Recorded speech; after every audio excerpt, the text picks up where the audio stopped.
All right. So, for the panel, could you discuss current ESG legislation, how it affects businesses now? Is it a foot in the door legislation that allows for future expansion such as individual scores? Why isn't this a public vote on the ballot? You all get that? Read the last part of the list. What's on the public vote? I will read the question again. Could you discuss current ESG and what is ESG? Emotional, social, Governance. kind of like CRT? No. All right. How it affects businesses now, and is it a foot in the door legislation that allows for future expansion such as individual scores, and why is this not a public vote as opposed to in the legislature? Doug? I'm not aware of any legislation that's promoting ESG. The only legislation I'm aware of is does the opposite. That's been drafted by Senator Vick. Unfortunately, he's not here, along with Representative Ehart, both of whom had Glenn Beck come to the Capitol a few weeks ago and speak with us, which was, very informative, very helpful. But I think most of us were aware of ESG prior to that, but that certainly helped. And I'd be amazed. I'm certain everybody up here is all for knocking out the dirt whenever we get a chance. I just want you to know that I've been texting with Representative Ehart because she and I worked on the Fairness in Women's Sports bill together, and Idaho was the first state in the nation. Idaho was the first state in the nation to get that bill through, to keep biological boys from playing on girls' teams.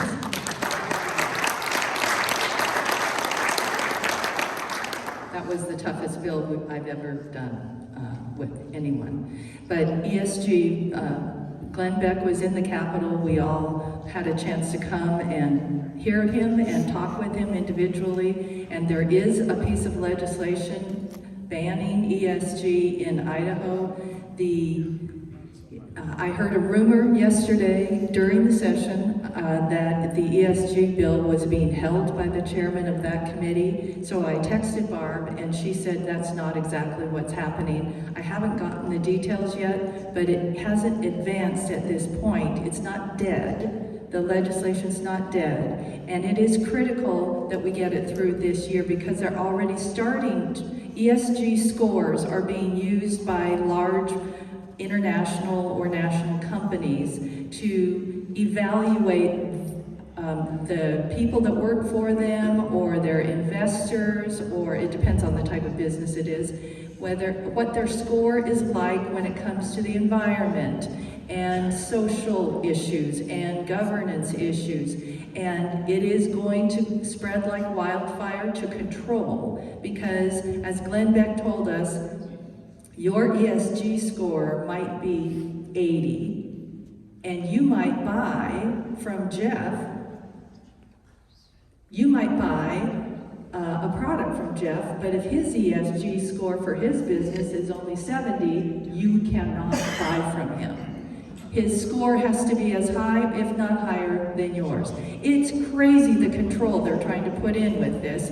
And these large companies, multinational companies, because of investments, are not eschewing it. They want their business to still be acceptable, so they go along with this. Well, once you let that into the door, it just spreads like wildfire. So we have to do this year, and we've got to get this legislation through. And that should cover it. There's nothing good about it at all. I mean, there's nothing redeeming. It's just not a good practice. So hopefully it'll happen. Vito want to speak also. I never get to talk. It's because you're a bomb thrower. The ESG bill is simply keeping the state from investing in businesses and organizations that use that score. That's all that bill's doing. And when we went to a mining presentation, and as we already know, Avista and Idaho Power, they have this green thing by 2030. This is all based on this ESG premise. So the mining companies are trying to get to the point, like for instance, the phosphorus mines, they're trying to get to a point where they're going to be carbon zero to help this ESG, because they will not be able to get financing, they will not be able to get the appropriate underlying credit to do things that they need to do. And it's already here, and it's already growing, and there's very little that we can do about it because it's international finance. All we can do is deal with the state's finance and try and limit it here. It's coming, and it's disastrous. But we all knew that. Anybody looking at Revelation, I mean, it's, anyway. Thank you. Of those of you on the panel, which of you did not vote for an increase in wildland firefighters' pay when they are on the fire lines? Okay.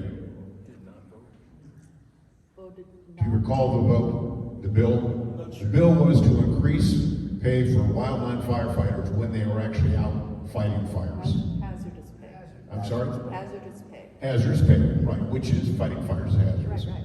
And there were several of our local legislators who voted against it. And the question became, why did you vote against a pay increase for firefighters?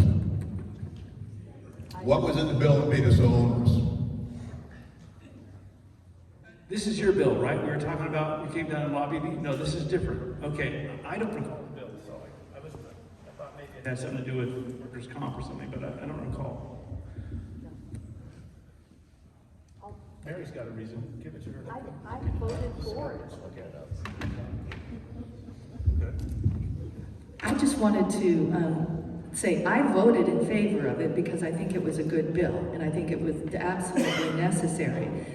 We in North Idaho are in the center of timber, and we are the center of timber fires, and we certainly need to protect our forests. So this is really important to us, and the people who work at McDonald's are making $15 an hour. Our wildland firefighters are making $14. And that's not, and hazard pay will be on top of that, so that they will be able to at least get people to come and work on the fire lines.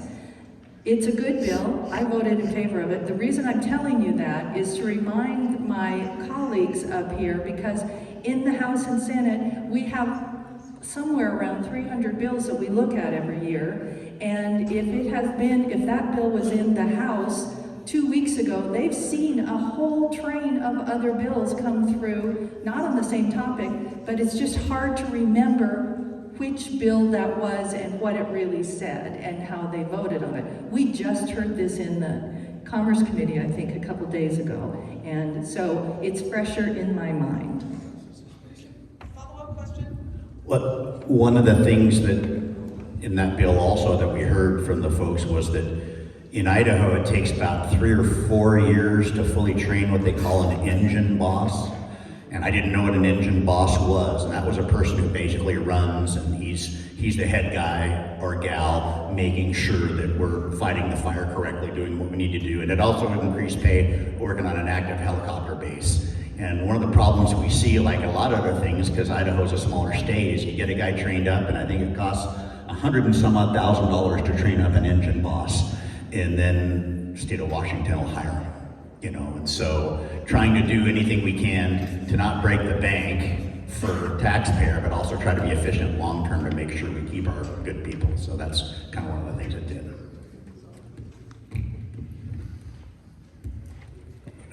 I would say in response to my vote, I don't remember the bill in detail.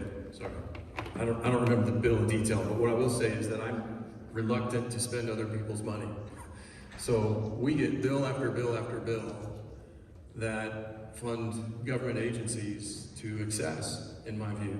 We had a couple this week, we're talking 30% increase over the prior year's base budget. We had another one that was over 1,000% more than the prior year's base budget. That doesn't mean I can't make a mistake. So if I've made a mistake on this one, this is something you think I should vote for, then it passed. So it's not big. It did. I believe it did, yeah. I believe it went belly up. It's all over the paper. Well, that's not the one I voted against, probably. Or maybe I it may is. be mistaken. It may have passed, but the majority of our local legislators voted against it. It came over to the Senate, so it has to Came over to the be Senate. Peter, did you have something? I just want to tell everyone. No, I'm not gonna talk about a thing. I'm gonna say it's been House Bill 588. It passed out of the House, and it passed out of Senate Commerce, and is on the third reading calendar for the Senate. Okay. So will it go back to House or? No. Okay, if the Senate approves it. Goes to then- governor. Then it goes to governor. That's correct. Thank you. I will fess up, I did vote against the bill. My title is legislator, not member of the Human Resources Council. I think these sorts of things that come to us to ask for a particular pay raise for a specific organization, or even more, a specific job function, is not within the realm of what you sent us down to Boise to handle. Those should be handled by the agency itself, and they need to get with the human resources and ask for an increase in budget. But for us to vote for a policeman who has to pull double duty on a Saturday before Easter, we're wasting legislators' valuable time, and we don't get a chance to focus on the real issues that face us down in the legislature. Thank you. All right, this is for